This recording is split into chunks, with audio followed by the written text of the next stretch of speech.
मेरे प्यारे देशवासियों, नमस्कार। कोरोना के खिलाफ लड़ाई में जनता कर्फ्यू से लेकर आज तक हम सभी भारतवासियों ने बहुत लंबा सफर तय किया है। समय के साथ आर्थिक गतिविधियों में भी धीरे धीरे तेजी नजर आ रही है।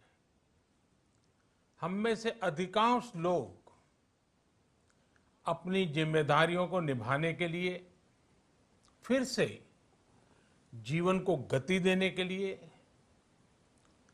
रोज घरों से बाहर निकल रहे हैं। त्योहारों के इस मौसम में बाजारों में भी रौनक धीरे धीरे लौट रही है, लेकिन हमें ये भूलना नहीं है कि लॉकडाउन भले चला गया हो, वायरस नहीं गया है। बीते 7-8 महीनों में प्रत्येक भारतीय के प्रयास से भारत आज जिस संभली हुई स्थिति में है, हमें उसे बिगड़ने नहीं देना है और अधिक सुधार करना है। आज देश में रिकवरी रेट अच्छी है, फैटेलिटी रेट कम है। भारत में जहां प्रति 10 लाख जनसंख्या पर करीब 5,500 लोगों को कोरोना हुआ है, वहीं अमेरिका और ब्राजील जैसे देशों में ये आंकड़ा 25,000 के करीब है। भारत में प्रति 10 लाख लोगों में मृत्यु दर 83 है, जबकि अमेरिका, ब्राजील, स्पेन, ब्रिटेन जैसे अनेक देशों में ये आंकड़ा 600 के पार है। दुनिया के साधन संपन्न देशों की तुलना में भारत अपने ज्यादा से ज्यादा नागरिकों का जीवन बचाने में सफल हो रहा है। आज हमारे देश में कोरोना मरीजों के लिए 90 लाख से ज्यादा बेड्स की सुविधा उपलब्ध है। 12,000 क्वारंटाइन सेंटर्स है। कोरोना टेस्टिंग की करीब 2,000 लैब्स काम कर रही है। देश में टेस्ट की संख्या जल्द ही 10 करोड़ के आंकड़े को पार कर जाएगी। कोविड महामारी के खिलाफ लड़ाई में टेस्ट की बढ़ती संख्या हमारी एक बड़ी ताकत रही है। सेवा परमो धर्म के मंत्र पर चलते हुए हमारे डॉक्टर, हमारे नर्सिस, हमारे हेल्थ वर्कर्स, हमारे सुरक्षाकर्मी और भी सेवा के भाव से काम करने वाले लोग इतनी बड़ी आबादी की निस्वार्थ सेवा कर रहे हैं। इन सभी प्रयासों के बीच ये समय लापरवाह होने का नहीं है। ये समय ये मान लेने का नहीं है कि कोरोना चला गया या फिर अब कोरोना से कोई खतरा नहीं है।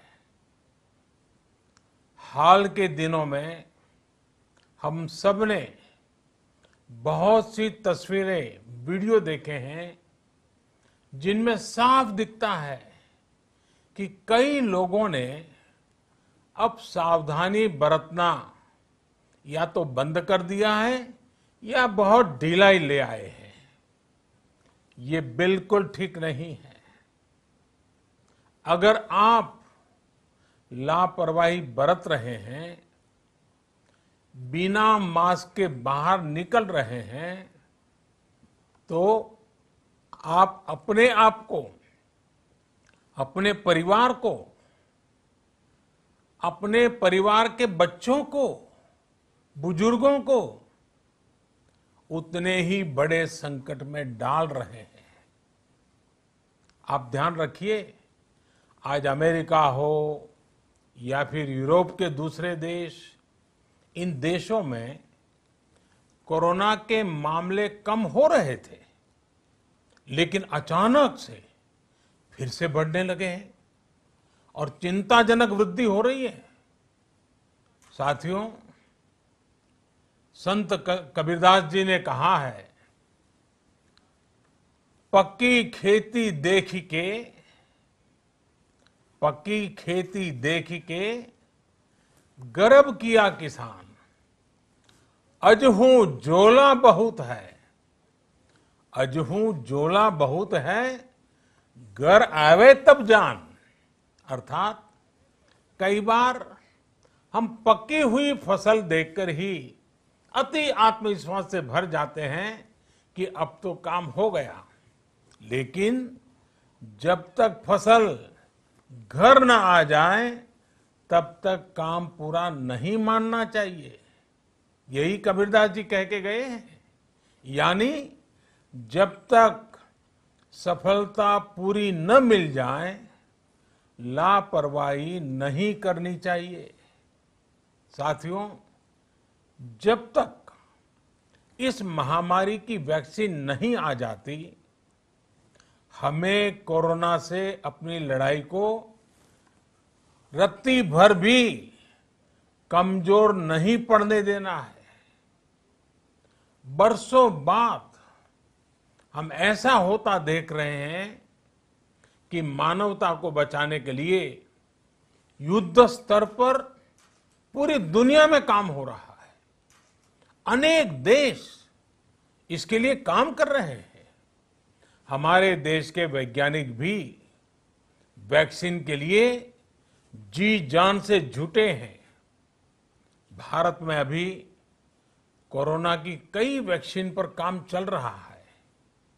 इनमें कुछ एडवांस स्टेज पर है, आशास्पद स्थिति दिखती है। साथियों, कोरोना की वैक्सीन जब भी आएगी, वो जल्द से जल्द प्रत्येक भारतीय तक कैसे पहुंचे, इसके लिए भी सरकार की तैयारी जारी है। एक एक नागरिक तक वैक्सीन पहुंचे, इसके लिए तेजी से काम हो रहा है।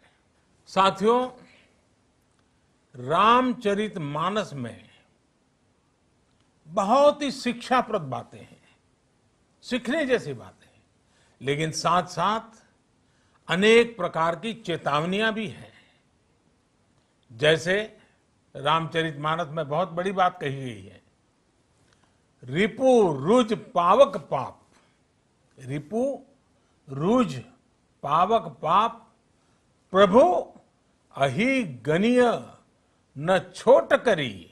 अर्थात आग, शत्रु, पाप यानी कि गलती और बीमारी, इन्हें कभी छोटा नहीं समझना चाहिए। जब तक इनका पूरा इलाज न हो जाए, इन्हें हल्के में नहीं लेना चाहिए।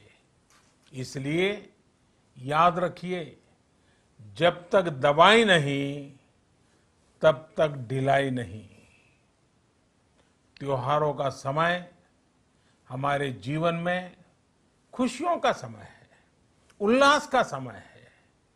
एक कठिन समय से निकलकर हम आगे बढ़ रहे हैं। थोड़ी सी लापरवाही हमारी गति को रोक सकती है, हमारी खुशियों को धूमिल कर सकती है। जीवन की जिम्मेदारियों को निभाना और सतर्कता, ये दोनों साथ साथ चलेंगे, तभी जीवन में खुशियां बनी रहेगी। 2 गज की दूरी, समय समय पर साबुन से हाथ धुलना और मास्क लगाना, इसका ध्यान रखिए। और मैं आप सबसे करबद्ध प्रार्थना करता हूं, आपको मैं सुरक्षित देखना चाहता हूं, आपके परिवार को सुखी देना चाहता हूं। ये त्योहार आपके जीवन में उत्साह और उमंग भरे, ऐसा वातावरण चाहता हूं। और इसलिए मैं बार बार हर देशवासी से आग्रह करता हूं। मैं आज अपने मीडिया के साथियों से भी, सोशल मीडिया में जो सक्रिय हैं उन लोगों से भी बड़े आग्रह से कहना चाहता हूं कि आप जागरूकता लाने के लिए, इन नियमों का पालन करने के लिए जितना जन जागरण अभियान करेंगे, ये आपकी तरफ से देश की बहुत बड़ी सेवा होगी। आप जरूर हमें साथ दीजिए, देश के कोटि कोटि जनों को साथ दीजिए। मेरे प्यारे देशवासियों, स्वस्थ रहिए, तेज गति से आगे बढ़िए और हम सब मिलकर के देश को भी आगे बढ़ाएं। इन्हीं शुभकामनाओं के साथ नवरात्र, दशहरा, ईद, दीपावली, छठ पूजा, गुरु नानक जयंती समेत सभी त्योहारों की सभी देशवासियों को एक बार फिर से बहुत बहुत बधाई देता हूं। धन्यवाद।